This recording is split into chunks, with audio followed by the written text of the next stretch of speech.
Ronaldo, la solution, vous nous le disiez peut-être, les coups de pied arrêtés, c'est le cas à la 55e minute. Ouais, Thomas, on le disait un peu à la mi-temps, c'était une manière pour le Real de marquer. Très bon corner de Ozil.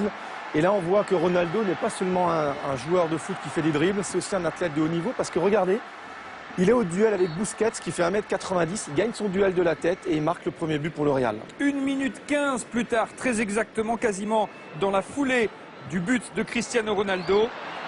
L'ouverture magnifique de Mascherano pour Pedro, un partout.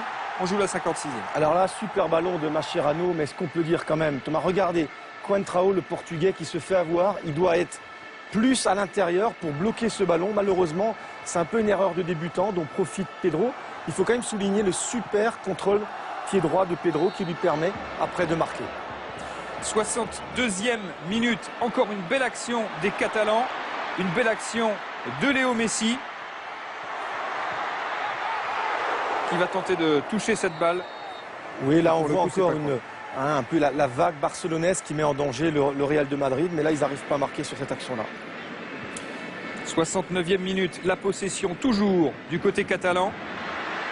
Et cette fois, le pénalty est sifflé, la faute de Sergio Ramos, par ailleurs très bon, sur Andrés Iniesta. Ouais, mais là je dirais Ramos se fait un petit peu avoir d'une manière un petit peu naïve par Iniesta, parce qu'il le fait souvent Iniesta. Il est capable de revenir sur lui, il est très vif, petit gabarit, et Ramos provoque un pénalty, je dirais, très clair pour le Barça.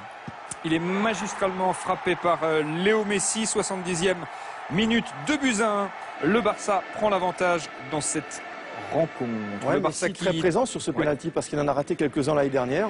Mais là, il a pris ses responsabilités et il marque. Peut-être le meilleur joueur du match à l'ouvrage, Andrés Iniesta. Pour Xavi, c'est une pure merveille, 78e minute.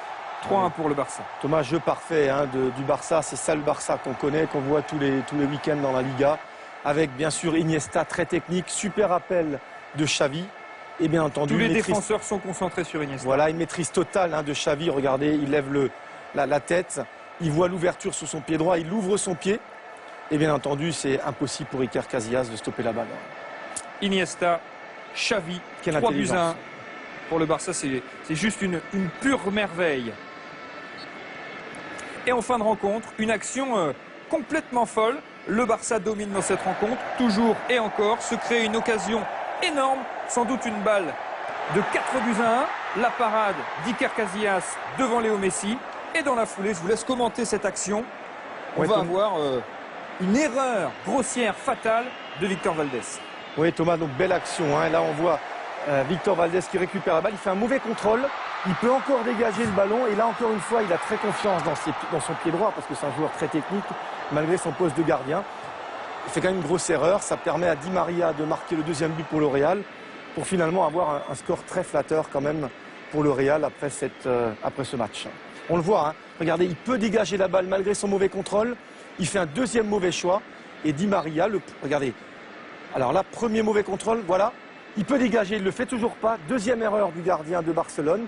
Et Di Maria qui le provoque, qui percute et qui arrive à récupérer la balle et qui met le deuxième but pour le Real de Madrid. Et voilà comment d'une balle de 4-1 pour le Barça.